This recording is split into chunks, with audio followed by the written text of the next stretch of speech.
Hello friends, this is Anand Pai from Academy in Pursuit of Engineering Excellence. Today we will do a question which is asked by Pankudi.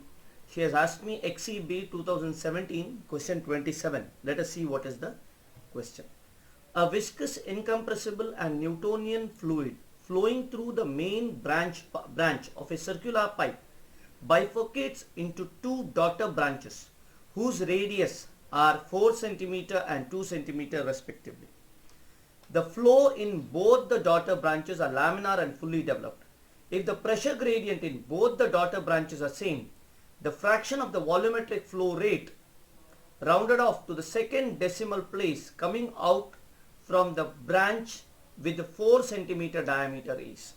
So I'll say here 4 cm diameter branch is Q1 and 2 cm is this. Now here one of the things we have to be very clear is it has said viscous. Because it is viscous, we have to take loss of pressure due to friction or head loss due to friction has to be taken into consideration. Because of head loss due to friction, there is a pressure drop.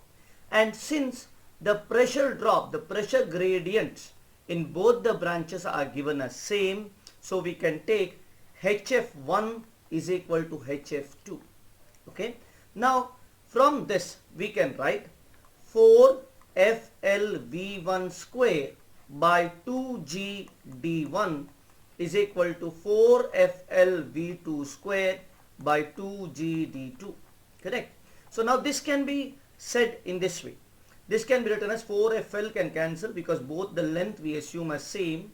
So V1 can be written as your Q1 square divided by, instead of D1 here pi by 4 is there, into D1 square which is D1 power 4 and then 1 D1, so this comes as D1 power 5. This is equal to Q2 square divided by D2 to the power 5, okay, into pi by 4, okay, pi by 4 square actually, okay. So these two cancels. So I can say Q1 by Q2 squares is equal to D1 power 5 by D2 power 5.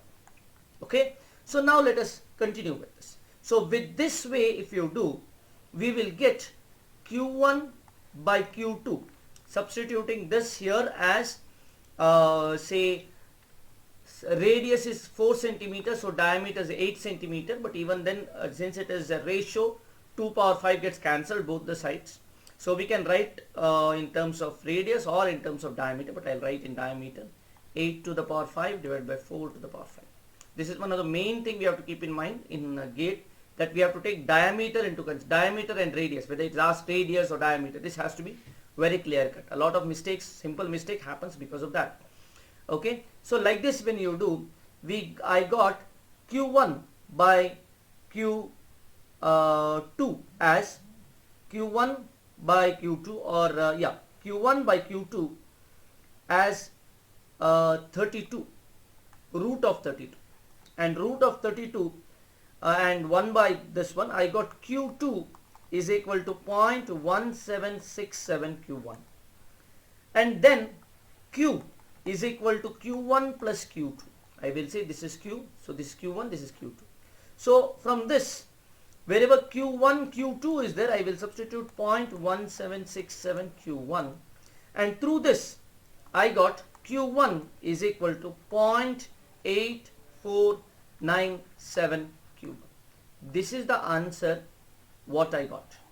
Okay, this is not the answer which is given in the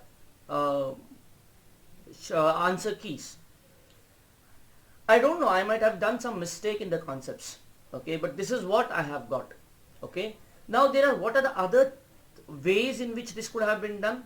One way it could have been done is by putting the Bernoulli's equation between section, this section and this section and this section and this section. That would be the way. But if you put that, since it's viscous, we have to take our head loss due to friction into consideration. So it will become as V1 square, what we will get is V1 square by 2G plus 4FL V1 square by 2g d1 is equal to v2 square by 2g plus 4fl v2 square by 2g d2. This way we have to do. And wherever v is there, we can substitute q, okay, because v is equal to q by a. That way we can do. But there is a problem here, that length has to be taken into consideration, whose length is not given here. So if length was given, we could have gone with that. Another point is, generally due to head loss due to friction is much higher than the energy loss that happens due to exit. When exit happens, this is the energy loss at the exit. V2 square by 2 or V1 square by 2 is the energy loss of the exit when it is exiting, okay, and that is really minor. That's why it is called minor losses. So major losses are generally bigger. So in that way, if what we are doing is right, okay, but I don't know what is the mistake I have done. I have been doing it 2-3 times. I have done this, but still I have got the same results. I have gone to the our textbooks, SK show. There also the same thing is told. If you get any clue, put it on the comment section. But from my side, this is the answer. Okay, so 4 centimeter is a bigger one, which is Q1 we have taken, so it should be 0.8497. Okay, not as given as 0.05 to 0.06. I don't know how did they get that. Okay, maybe I have done some mistake. I'm not very sure about it. Okay, so it is given the fraction of the volumetric flow rate coming out of the branch with force in fraction of total volumetric flow rate. Yes, that means Q1 by Q, right? So Q1 by Q is 8497. Okay, this is what I'm getting. Okay, thank you very much, students, and all the best for your exams.